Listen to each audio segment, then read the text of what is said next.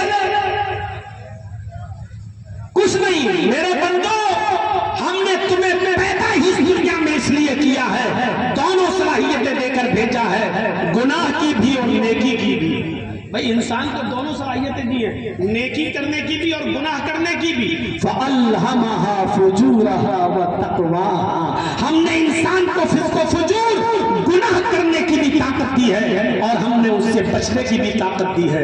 اللہ کو ایسی ہی مخلوق کی ضرورت تھی جو گناہ کرے لیکن گناہ کے بعد نادم ہو کر اپنے رب کو پکارے.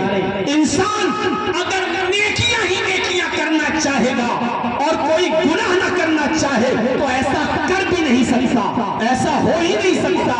اور اگر ایسا کرنے کی کوشش کی یستبدل قوما غیرکم، تو آئے مسلمانوں، اللہ کا فرمان ہے کہ ہم تمہیں بدل دیں گے. اگر تم نے فرشتہ بننے کی کوشش کی، اگر بالکل نیک بننے کی کوشش کی اور اس طریقے سے رہنے کی کوشش کی کہ کوئی گناہ نہ ہو، تو اللہ کو ایسی مخلوق کی ضرورت ہے ہی نہیں. ایسی مخلوق تو اللہ کے پاس پہلے سے موجود ہے، وہ فرشتے ہیں جن سے گناہ نہیں ہوتا ہے اور گناہ کی طاقت بھی اللہ نے ان کو نہیں دی ہے. اللہ نے ہمیں ایسی مخلوق بنایا ہے جو گناہ کی بھی طاقت رکھتی ہے اور نیکی کی بھی رکھتی ہے. لیکن اللہ نے یہ کہا کہ میرے ڈر سے گناہ کو چھوڑ کر نیکی کا راستہ اختیار کرنے والا یہ فرشتوں سے بھی افضل ہے. اس لیے کہ بندے کے پاس گناہ کی طاقت تھی لیکن اس کے باوجود اس نے گناہ نہیں کیا. میرے بھائیوں، سامنے سے خوبصورت لڑکی چلی آ رہی ہے، میک اپ لگایا نہیں ہے، چپڑا ہے، دھوپا ہے، اچھی خاصی لڑکی نہیں لگ رہی ہے، امریکن بندریا بن کے آ رہی ہے. اب ایک اندھا آدمی اس کو نہیں دیکھ پا رہا ہے تو اس میں کیا کمال ہے؟ اندھے کا کوئی کمال ہے؟ بھئی اندھے کو تو دکھتا ہی نہیں ہے، وہ کیا کر لے گا؟ تو اگر کوئی اندھا آدمی اس کو نہیں دیکھ رہا ہے تو یہ کوئی کمال کی بات نہیں ہے، اس کی تو آنکھیں ہی نہیں ہیں. ایسی امریکن بندریا پر نظر پڑے اور دیکھنے کے بعد کوئی آدمی نظر نیچی کر لے، نوجوان ہو، اس کے حسن و جمال کو دیکھ کر بہتا بھی نگاہ نیچی کر لے اور یہ سوچ لے کہ پہلی نظر تو معاف لیکن دوسری نظر کی اجازت شریعت میں نہیں، نگاہ جھکا لیا. یہ کمال کی بات ہے کہ طاقت تھی دیکھنے کی، بہتنے کی بھی طاقت تھی لیکن اس کے باوجود اس نے اپنے آپ کو بچا لیا. تو یہ ہے کمال، یہ ہے کمال. اور اللہ نے ایسی طاقت صرف انسان کو دی ہے، صرف انسان کو دی ہے. میرے بھائیوں، فرشتے اگر روزہ نہ رکھے تو کیا کمال ہے؟ وہ تو کھاتے نہیں ہیں، پیتے نہیں ہیں. اگر وہ بھوک و پیاس برداشت کر لیے تو کون سی کمال ہے؟ میرے بھائیوں کوئی کمال نہیں ہے، وہ تو کھاتے ہی نہیں ہیں، وہ تو پیتے ہی نہیں ہیں. کمال تو یہ ہے کہ ایک انسان پیٹ بھوکا ہے لیکن روزہ رکھے ہوئے ہے، مزدوری کر رہا ہے، رکشہ چلا رہا ہے لیکن روزہ نہیں توڑ رہا ہے، پیاس سے اس کی زبان میں کانٹے پڑ رہے ہیں لیکن روزہ نہیں توڑ رہا ہے. کیوں؟ کیونکہ اللہ دیکھ رہا ہے، پیاس برداشت کر رہا ہے، بھوک برداشت کر رہا ہے. یہ ہے روزہ. میرے بھائیوں، اس لیے انسان کا درجہ فرشتوں سے بھی بلند ہے اگر وہ اپنے آپ کو گناہ کی طاقت ہونے کے باوجود بچاتا ہے اور نیکی کا کام کرتا ہے. اس انسان کا درجہ اور مقام فرشتوں سے بلند ہے، فرشتوں سے بھی بلند ہے. میرے بھائیوں، فرشتوں نے تو اللہ کو دیکھا ہے اس لیے وہ بچے ہوئے ہیں، کوئی بڑی بات نہیں ہے. کمال تو یہ ہے کہ جنت ہم نے دیکھی نہیں پھر بھی ہم اس کو چاہتے ہیں اور اس کے لیے عمل کرتے ہیں. جہنم ہم نے دیکھی نہیں اور پھر بھی اس سے بچنے کی ہم تیاری کرتے ہیں. یہ ہے کمال کی بات اور یہی کمال ہونا چاہیے ہمارے اور آپ کے اندر. اسی لیے انسان کا کمال یہی ہے کہ وہ گناہ کی طاقت ہونے کے باوجود نیکیاں کرتا اور گناہ سے بچتا ہے. یہ بشارت کس کے لیے دی اللہ کے نبی نے کہ قیامت کے دن عرش کے سائے میں 7 قسم کے لوگ ہوں گے، ان میں ایک انسان وہ بھی ہوگا. کون؟ رجل طلبته امرأة ذات منصب وجمال فقال انی اخاف اللہ. ایک وہ نوجوان بھی عرش کے سائے میں ہوگا قیامت کے دن جب اللہ کے عرش کے سائے کے علاوہ کوئی دوسرا سایہ نہیں ہوگا. جس کو کسی خوبصورت لڑکی نے، عورت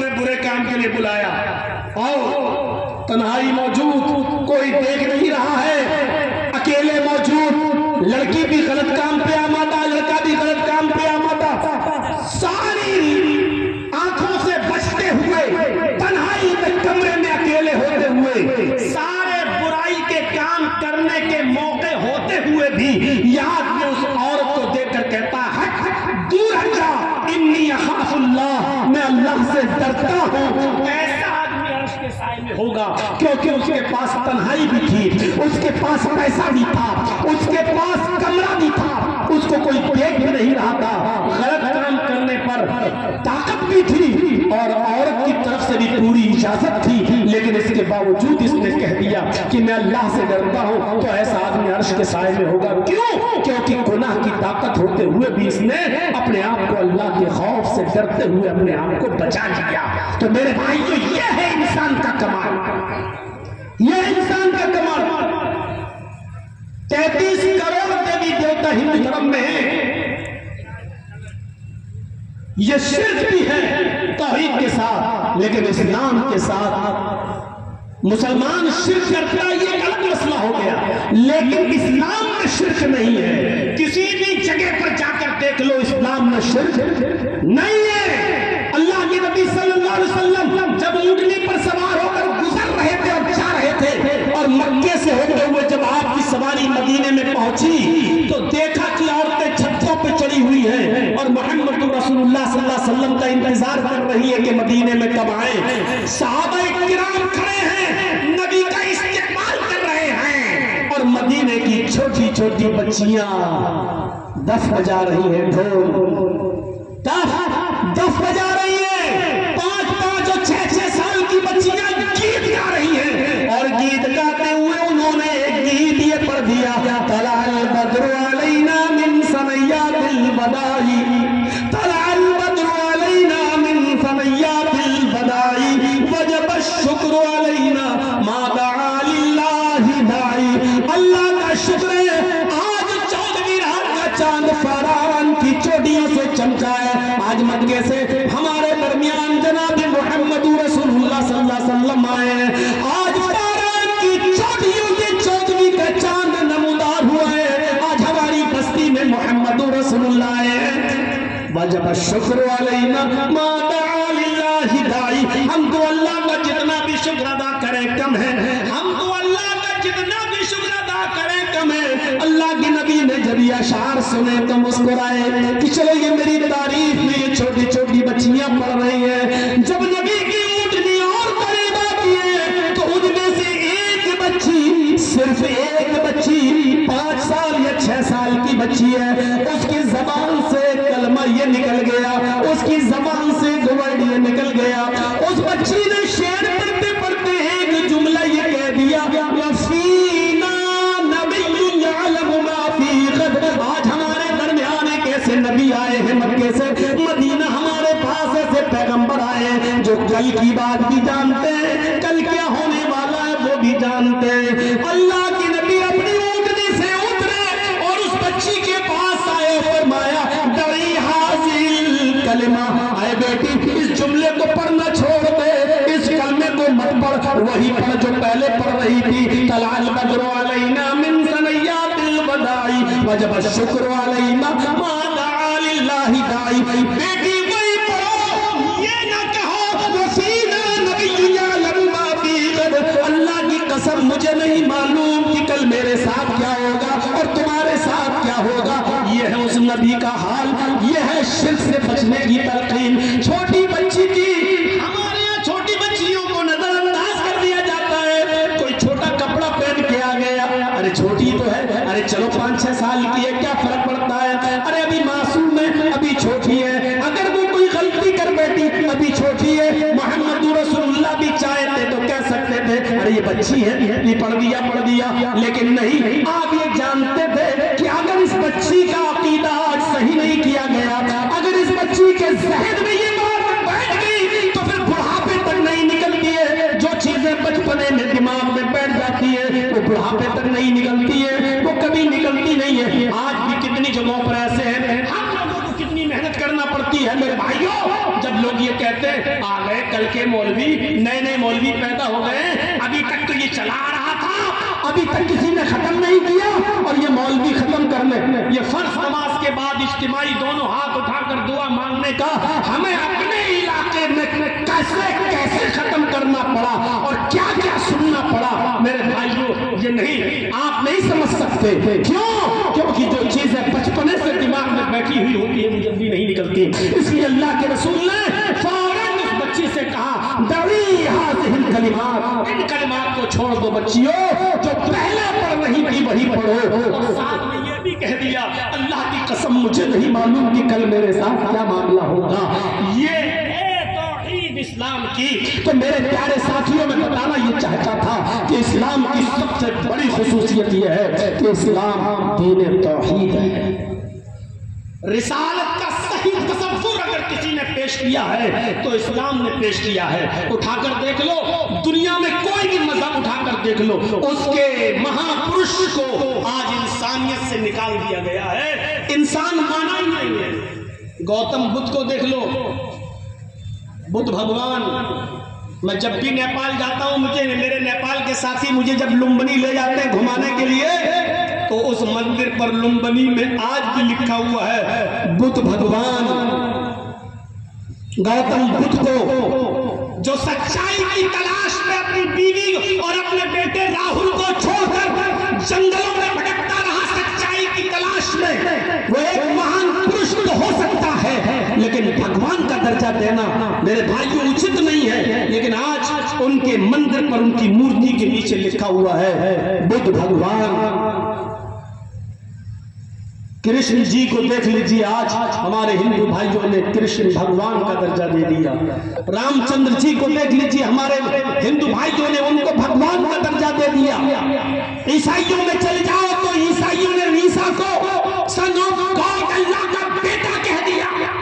دنیا میں کوئی ایک ایسا دھرم مجھے بتاؤ کہ جس کے ماننے والوں نے اپنے مہان پروش کو انسان رہنے دیا ہو، انسان رہنے دیا ہو. سکھوں نے گرو نانک کو نانک بھگوان کہنا شروع کر دیا ہے. بدھسٹوں نے بدھ بھگوان کہنا شروع کر دیا ہے. جینیوں کے مندر میں چلے جاؤ تو انہوں نے مہاویر جی کو مہاویر بھگوان کہنا شروع کر دیا ہے. ہندو بھائیوں میں چلے جاؤ تو رام کو بھگوان اور کرشن جی کو بھگوان کہنا شروع کر دیا ہے. عیسائیوں میں چلے جاؤ تو انہوں نے سن آف گاڈ، اللہ کا بیٹا کہنا شروع کر دیا ہے. آؤ اسلام کی شیتل چھایا میں آؤ. قرآن ڈنڈے کی چوٹ پر اعلان کرتے ہوئے اپنے نبی کی زبان سے اعلان کروا رہا ہے. اے محمد صلی اللہ علیہ وسلم اعلان کر کے کہہ دو قل انما انا بشر مثلکم. اے نبی کہہ دو، اعلان کر دو، اناؤنسمنٹ کر دو کہ میں تمہاری طرح کا ایک بشر ہوں. قل انما انا بشر مثلکم، میں تمہاری طرح کا ایک بشر ہوں. مثلکم بالکل تمہاری طرح، اٹھنے بیٹھنے میں، چلنے پھرنے میں، کھانے پینے میں، شادی بیاہ میں، مقام و مرتبے میں نہیں. مقام و مرتبے میں اللہ کے بعد اگر دوسرا کسی کا درجہ ہے، اللہ کے بعد اگر دوسرا کسی کا مقام ہے، اللہ کے بعد دوسرا اگر کسی کا درجہ ہے تو وہ ہستی ہے جناب محمد رسول اللہ صلی اللہ علیہ وسلم کی. تو اٹھنے بیٹھنے میں، چلنے پھرنے میں، کھانے پینے میں، اے نبی کہہ دو کہ میں تمہاری طرح کا انسان ہوں. جیسے تمہاری دو آنکھیں میری بھی دو آنکھیں، تمہارے دو کان میرے بھی دو کان، تمہارے دو ہاتھ میرے بھی دو ہاتھ، تمہارے دو پیر میرے بھی دو پیر. تم اٹھتے بیٹھتے چلتے پھرتے ہو، میں بھی اٹھتا بیٹھتا چلتا پھرتا ہوں. تمہیں شادی کی ضرورت پڑتی ہے، مجھے بھی پڑی. تمہاری بیوی ہوتی ہے، ہماری بھی بیویاں تھیں. تمہارے بچے ہوتے ہیں، ہمارے بھی بچے تھے. تمہارے سر میں درد ہوتا ہے، بخار آتا ہے، میرے بھی درد ہوا سر میں اور بخار آیا. ہم بھی بیمار ہوتے ہیں، ہمیں بھی درد سر ہوتا ہے. میرے پیارے ساتھیوں، ان تمام چیزوں میں نبی کہہ دو کہ میں تمہاری طرح کا ایک بشر ہوں. اللہ نے اعلان کروایا. اور آج جاؤ پورے چپے چپے پر جا کر دیکھ لو، آج بھی کسی مسلمان نے محمد رسول اللہ کو بھگوان کا درجہ نہیں دیا ہے. کسی بھی مسلمان نے محمد رسول اللہ کو بھگوان کا درجہ نہیں دیا ہے. یہی پڑھتا ہے اور 5 وقت کی نماز میں جب تحیات میں بیٹھتا ہے تو یہی کہتا ہے اشہد ان محمدا عبدہ ورسولہ. میں اس بات کی گواہی دیتا ہوں کہ محمد اللہ کے بندے اور اس کے رسول ہیں. رسالت کا صحیح تصور اگر کسی نے پیش کیا ہے تو اسلام نے پیش کیا ہے. اسلام ہی وہ مذہب ہے جو رسالت کا صحیح تصور پیش کر رہا ہے، جو بتلا رہا ہے کہ مقام رسالت کیا ہے میرے بھائیو؟ بھگوان کسی کے لیے آئیڈیل نہیں ہو سکتا ہے، بھگوان کسی کے لیے آئیڈیل نہیں ہو سکتا ہے، اس لیے کہ بھگوان کے لیے کوئی کام مشکل نہیں ہوتا ہے۔ پھر آپ محمد رسول اللہ کی پوری زندگی کو آئیڈیل کیسے مانیں گے اگر بھگوان مان لیں گے؟ ہم انسان مانتے ہیں، بشر مانتے ہیں، اسی لیے تو ہم محمد رسول اللہ کی زندگی کو آئیڈیل اور نمونہ بھی مانتے ہیں۔ لقد کان لکم فی رسول اللہ اسوۃ حسنہ، تمہارے لیے جناب محمد رسول اللہ صلی اللہ علیہ وسلم کی زندگی میں بہترین آئیڈیل ہے، بہترین نمونہ ہے۔ میرے پیارے بھائیوں، محمد رسول اللہ صلی اللہ علیہ وسلم کا اٹھنا بیٹھنا، لیٹنا سونا جاگنا کھانا پینا، نماز روزہ حج زکات سب ہمارے لیے نمونہ ہے۔ اٹھو ویسے جیسے نبی اٹھتے تھے، چلو ویسے جیسے نبی چلتے تھے، کھاؤ ویسے جیسے نبی کھاتے تھے، سو ویسے جیسے نبی سوتے تھے۔ ارے جب اٹھنے بیٹھنے میں، کھانے پینے میں، سونے میں اور شادیوں میں جب نبی کو آئیڈیل ماننا ہے تو نماز اور روزے جیسی عبادت میں ہم غیروں کو آئیڈیل کیسے مان سکتے ہیں؟ اس لیے نماز کی ویسے تو صلو کما رأیتمونی اصلی، جیسے تم مجھے دیکھتے ہو نماز پڑھتے ہوئے، روزہ ویسے رکھو جیسے تم مجھے دیکھتے ہو روزہ رکھتے ہوئے، حج ویسے کرو جیسے مجھے دیکھتے ہو حج کرتے ہوئے، زکات ویسے دو جیسے تم مجھے دیکھتے ہو زکات دیتے ہوئے۔ عبادیات میں بھی محمد رسول اللہ صلی اللہ علیہ وسلم کی زندگی کو آئیڈیل اور ماڈل اور نمونہ ماننا پڑے گا۔ یہی ہے توحید کی ساتھ میں اور رسالت کا صحیح تصور جو اسلام نے پیش کیا ہے۔ اور پھر آخری نبی انسان ہوگا، یہ تو ویدوں میں بھی لکھا ہوا ہے۔ ویداہامت پرش مہانماجت ورو تپسپرستات ینمی آیا، احمد جنم لے گا، احمد جنم لے گا، اور جنم انسان ہی لیتا ہے، انسان احمد جنم لے گا، پرش مہانماجت سب سے بڑا مہان پرش ہوگا یعنی انسان ہوگا، بھگوان نہیں، آپ کی کتاب بھی یہی کہہ رہی ہے۔ ویداہامت احمد جنم لے گا، پرش انسان ہوگا، مہانی ماجد بہت بڑا مہان پرش، اس کے برابر کوئی دوسرا انسان نہیں ہوگا مقام و مرتبے میں درجے میں۔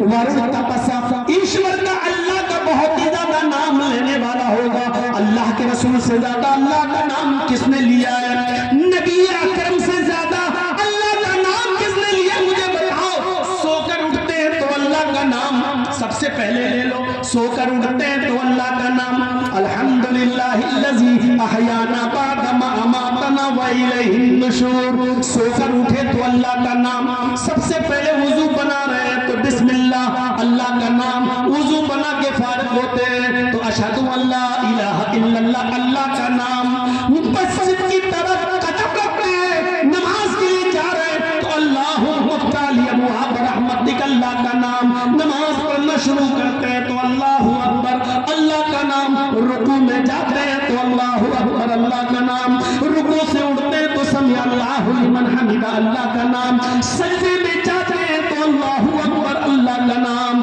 سجدے میں دعائیں پڑھتے ہیں تو اللہ کا نام، دونوں سجدوں کے بیچ میں دعا پڑھتے ہیں رب اغفر لی تو رب کا نام، صلاۃ تحیات پڑھتے ہیں تو اللہ کا نام، درود پڑھتے ہیں تو اللہ کا نام، اللہم انی اعوذ بک من عذاب القبر، یا اللہم انی ظلمت نفسی ظلما کثیرا اللہ کا نام۔ نماز شروع کی تھی اللہ کے نام سے، اب سلام پھیر رہے ہیں، نماز ختم کر رہے ہیں تو اللہ کے نام پر السلام علیکم ورحمت اللہ، اب مسجد میں بیٹھے ہیں تو اللہ کا ذکر، اللہ اکبر استغفر اللہ اللہ کا نام، اللہم انت السلام منک السلام اللہ کا نام، مسجد سے باہر جا رہے ہیں تو اللہم انی اسألک من فضلک اللہ کا نام، گھر میں داخل ہوتے ہیں تو السلام علیکم ورحمت اللہ اللہ کا نام، کسی سے سلام کرتے ہیں تو السلام علیکم ورحمت اللہ اللہ کا نام، معانقہ مسافر کریں تو یغفر اللہ لنا ولکم اللہ کا نام۔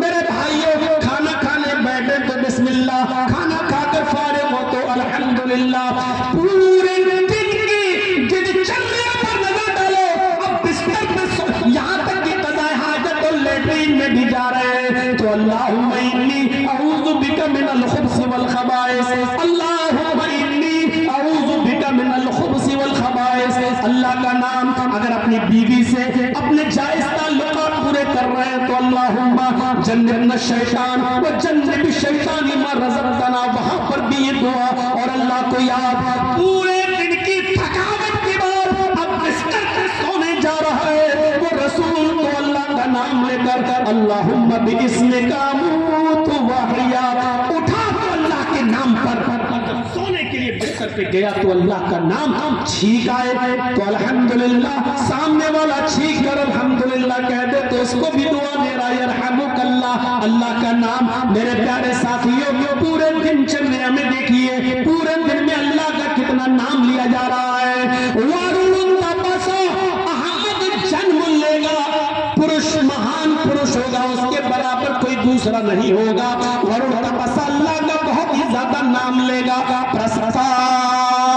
جب وہ آ جائے تو اسی کی کٹیا میں چلے جانا, اسی کے گھر میں چلے جانا, اسی کے کٹیا میں شرن لے لینا, یعنی اسی کے مذہب پر پرویش کر جانا. یعنی آیا پیراڈائز میں جانے کا, جنت میں جانے کا, سورگ میں جانے کا, اس کے علاوہ کوئی دوسرا راستہ نہیں ہے, اس کے علاوہ کوئی دوسرا راستہ نہیں ہے. تو انسان کی گواہی خود ویدوں میں موجود ہے کہ وہ انسان ہوگا. تو رسالت کا صحیح تصور جو پیش کیا ہے میرے بھائی کو وہ اسلام نے پیش کیا. اسلام دین معتدل ہے, ایسا اعتدال آپ کو کہیں نہیں ملے گا, ایسا اعتدال آپ کو کہیں نہیں ملے گا. کہیں بہت سختی دیکھنے کو ملے گی, کہیں بہت نرمی دیکھنے کو ملے گی. اسلام کے اندر نہ بہت سختی ہے نہ بہت نرمی, اسلام کے اندر نہ بہت سختی ہے نہ بہت نرمی. نماز 5 وقت کی فرض ہے اور اتنی زبردست فرض ہے کہ جو کبھی اور کسی بھی حال میں معاف نہیں ہے. کھڑے ہو کر پڑھنے کی طاقت نہیں ہے تو بیٹھ کر پڑھ لو, بیٹھ کر پڑھنے کی طاقت نہیں ہے تو لیٹ کے پڑھ لو, اشارے سے پڑھ لو, یہ سہولت ہے. لیکن پڑھنا ہے, پیشاب کی تھیلی لٹکی ہوئی ہے, آپ کو پائپ ڈال دیا گیا ہے, لٹکا ہے لٹکا رہنے دو, لیکن آپ کو نماز پڑھنا ہے. لیٹرین کا راستہ بند کر کے یہاں تھیلی لٹکا دی گئی ہے, دوسرا راستہ بنا دیا گیا ہے, تھیلی میں لیٹرین جا رہی ہے جانے دو. نماز کا وقت ہو گیا, اگر وضو نہیں بنا سکتے ہو تو تیمم کر کے نماز پڑھو, لیکن پڑھنا ہے, اس کنڈیشن میں بھی پڑھنا ہے. حضرت عمر فاروق کو جب نیزہ مارا گیا, ابو لولو نے جب نیزہ مارا اس کو نکالا تو پیٹ پھٹ گیا. جب کھانا کھاتے تھے دودھ پیتے تھے تو پیٹ سے نکلتا تھا, شہد کھاتے تھے تو پیٹ سے نکلتا تھا, پانی پیتے تھے تو پیٹ سے نکلتا تھا. موطا امام مالک پڑھیے, کسی نے کہا امیر المومنین یہ کنڈیشن کیسی ہو گئی؟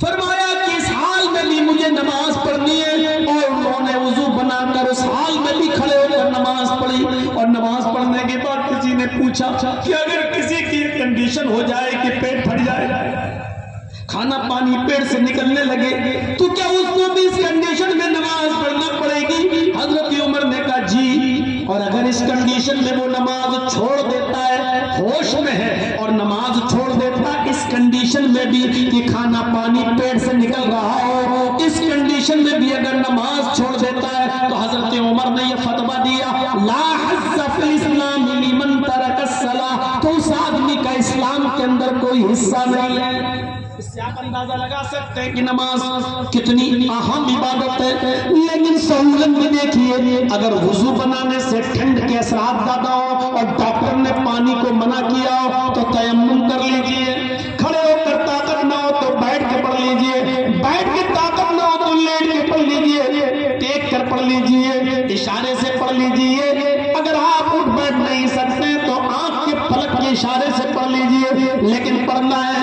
اپنے بیڈ پر ہی پڑھ لیجئے لیکن پڑھنا ہے, اپنے روم میں ہی پڑھ لیجئے لیکن پڑھنا ہے. اسلام میں نماز کی سختی ہے, لیکن اعتدال یہ ہے کہ آپ کے اوپر اتنا بوجھ نہیں ڈالا گیا کہ کسی بھی کنڈیشن میں ہو آپ کو کھڑے ہو کر پڑھنا ہے, کوئی بھی کنڈیشن ہو آپ کو وضو ہر حال میں بنانا ہی ہے, نہیں ہے. میرے بھائیوں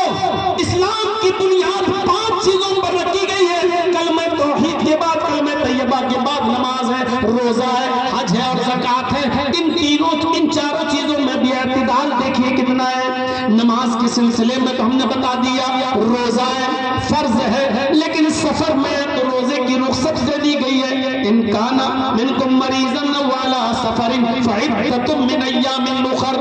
بات پورے کر لو اگر سفر میں ہو یا مریض ہو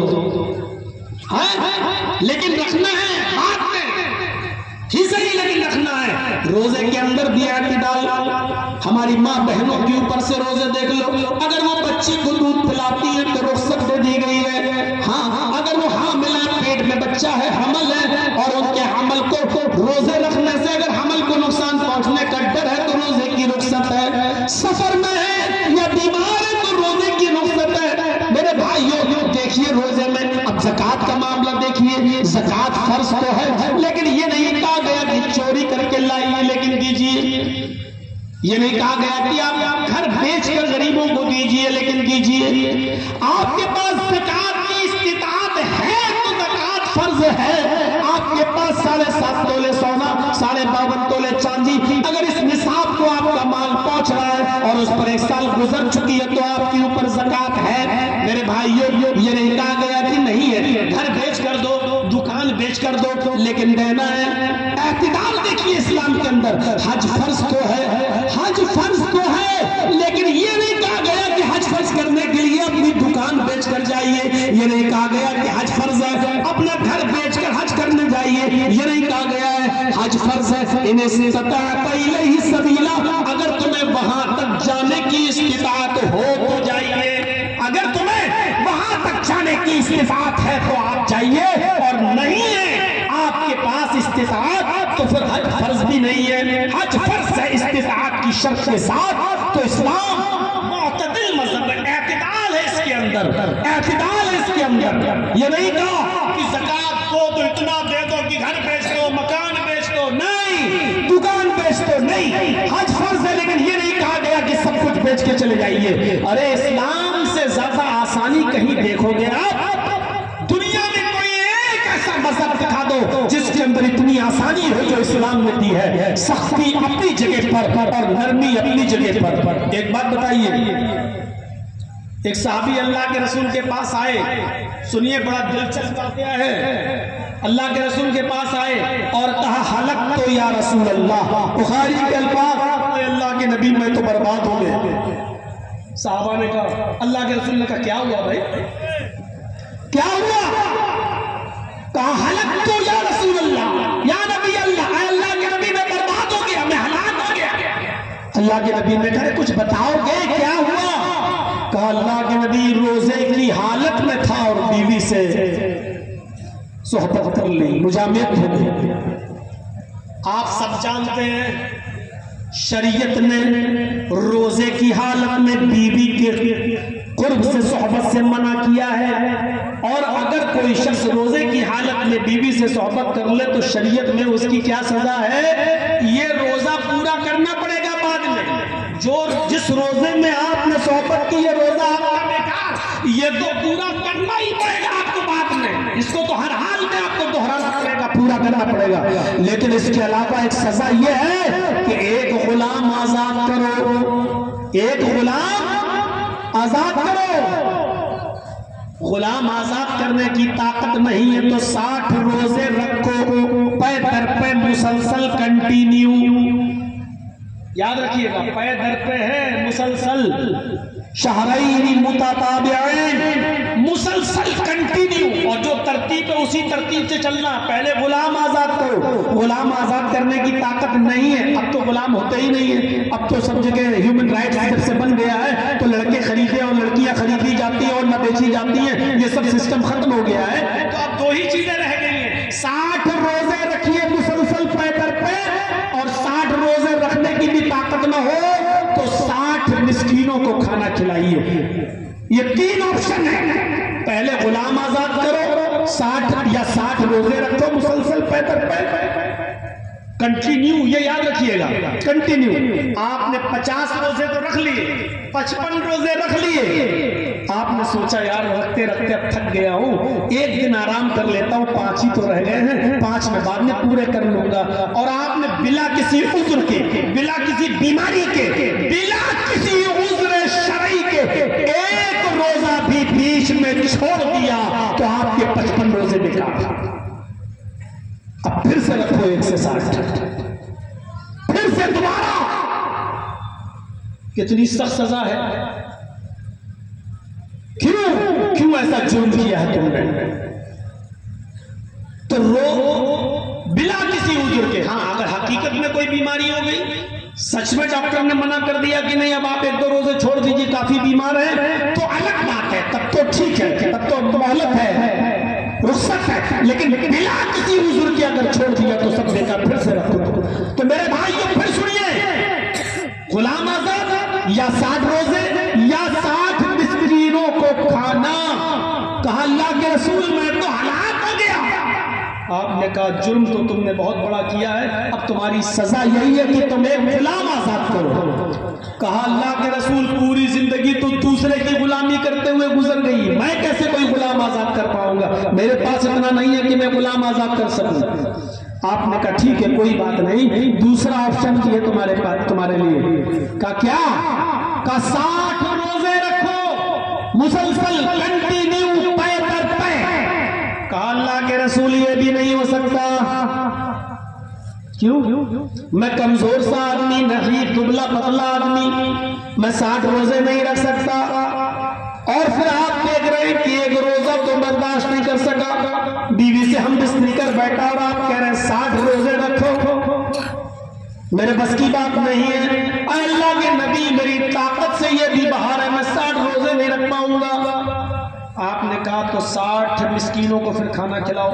چلو یہ سب سے لاسٹ آپشن ہے، 60 مسکینوں کو کھانا کھلا دو۔ ہنستے ہوئے کہتا ہے اللہ کے رسول آپ نے تو بڑی آسانی سے کہہ دیا 60 مسکینوں کو کھانا کھلاؤ، میرے حالات پر بھی نظر ڈالی کبھی آپ نے؟